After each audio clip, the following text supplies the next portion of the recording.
Good morning students. Hindi विषय के अंतर्गत आज हम पाठ 11 प्रकाश का महत्व का अध्ययन करना जा रहे हैं। ये एक कहानी है। पाठ को शुरू करने से पहले शब्दार्थ जानते हैं।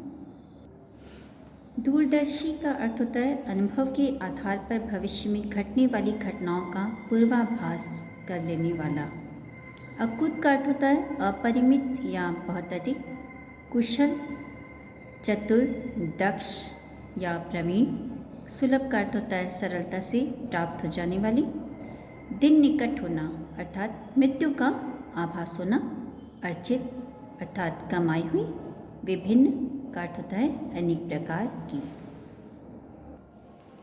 तो शुरू करते हैं आज का पाठ, प्रकाश का महत्व। प्रतिध्वनि जानते हैं, बुद्धिमान लोग अवसर खुद ढूंढ लेते हैं।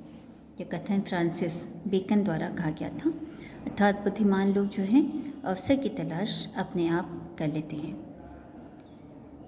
किसी समय में मोहनपुर नगर में एक सेठ रहता था।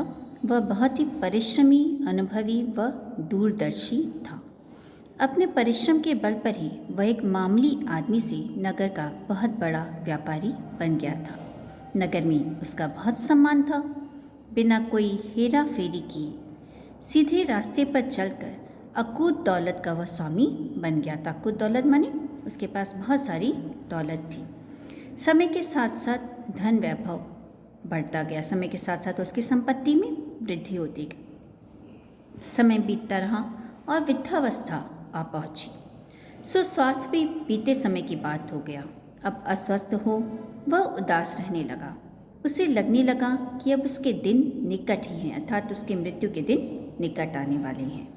उसे अपनी धन दौलत की भी चिंता थी। इतने कठिन संघर्ष और परिश्रम से अर्जित संपत्ति को वह किन्हीं कुशल हाथों में सौंपना चाहता था। सेठ के 2 पुत्र थे।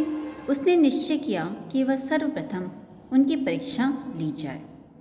वह सर्वप्रथम उन दोनों पुत्रों की परीक्षा लेगा कि दोनों में से कौन अधिक बुद्धिमान है।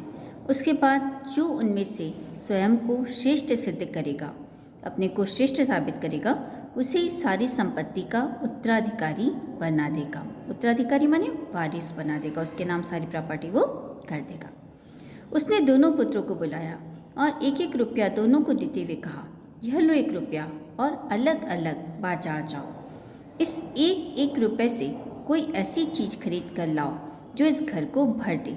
ध्यान रहे, तुम्हें 1 रुपये से अधिक खर्च नहीं करना है। दोनों पुत्रों ने उसकी ओर ऐसे देखा मानो वह पागल हो गया हो। उन्होंने अपने मन में सोचा, हम 1 रुपये में ऐसी क्या सुलभ वस्तु पा सकते हैं। सुलभ माने जो आसानी से प्राप्त हो सके। ऐसी कौन सी वस्तु हम इस 1 रुपये में पा सकते हैं जो घर को भर दे। वे रुपया लेना नहीं चाहते थे, परंतु सेठ ने उनसे अपने आदेशानुसार कार्य करने के लिए जोर दिया।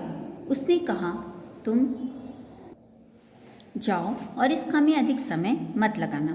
मुझे आशा है कि तुम उचित समय में ही यह कार्य करके वापस आ जाओगे।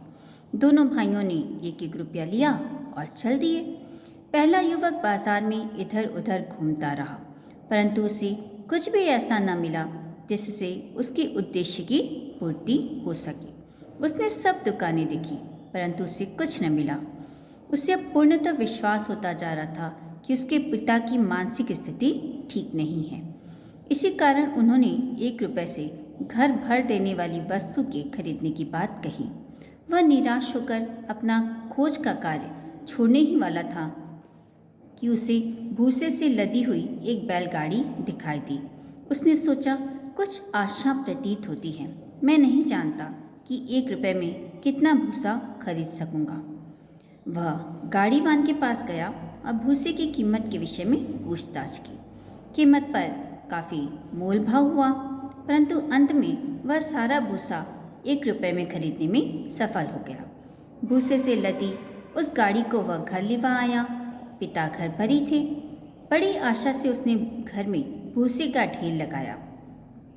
जब भूसा घर के भीतर आ गया तो उसने पाया कि पूरे घर को भर देने की बात तो अलग थी, वह तो फर्श भी नहीं ढक सका था। यानी उस भूसे से पूरा फर्श भी नहीं ढका जा सका। पिता सब कुछ देखते रहे। जब दूसरा पुत्र रुपया लेकर बाहर निकला तो वह सीधा बाजार नहीं गया। ऐसा करने की अपेक्षा वह बाजार के समीप एक स्थान पर बैठ गया और बहुत देर तक बैठा हुआ वह सोचता रहा कि 1 रुपये में क्या खरीद पाना संभव है। अंत में शाम के समय उसके मस्तिष्क में एक विचार आया। 1 रुपये को लेकर वह तेजी से बाजार की ओर गया और उस दुकान पर पहुंचा जहां मोमबत्तियां बिकती थीं। उसने अपना रुपया मोमबत्तियों पर खर्च कर दिया, जिससे उसे काफ़ी संख्या में मोमबत्तियां मिल गई। वह मोमबत्तियां लेकर घर लौटा। जब वह घर लौटा तो उसका बड़ा भाई बेचैनी से खड़ा सामने फर्श पर फैले भूसे की ओर देख रहा था। अब अंधेरा होने लगा था। दूसरे पुत्र ने जल्दी जल्दी हर कमरे में 2-2, 3-3 मोमबत्तियां जलाकर खड़ी कर दी। तुरंत ही सारा घर प्रकाश से भर गया। उसका पिता उससे बहुत खुश हुआ और बोला, मेरे बेटे, तुमने वास्तव में बुद्धिमत्ता दिखाई है। मैं अपना सारा धन तुम्हें सौंपने को तैयार हूँ। हम सभी एक बड़े घर में रहते हैं जिसे भारत कहते हैं। हम में से कुछ को 1 रुपया, कुछ को 2 रुपये, कुछ को 3 और कुछ को उससे भी अधिक रुपए दिए गए हैं। ये ऐसे रुपए नहीं हैं जिनसे हम कोई वस्तु खरीद सकें, अपितु ये विभिन्न शक्तियाँ हैं जो हमें दी गई हैं। हम में से प्रत्येक के पास शारीरिक शक्ति, बौद्धिक योग्यता और चारित्रिक बल है। हम में से प्रत्येक के पास शक्ति, समय और बुद्धि है जिसका प्रयोग किया जा सकता है। यदि हम अच्छे नागरिक बनना चाहते हैं तो हमें अपनी शक्तियों और योग्यताओं का प्रयोग अपने देश के कोने कोने में खुशहाली व समृद्धि फैलाने के काम में लगा देना चाहिए।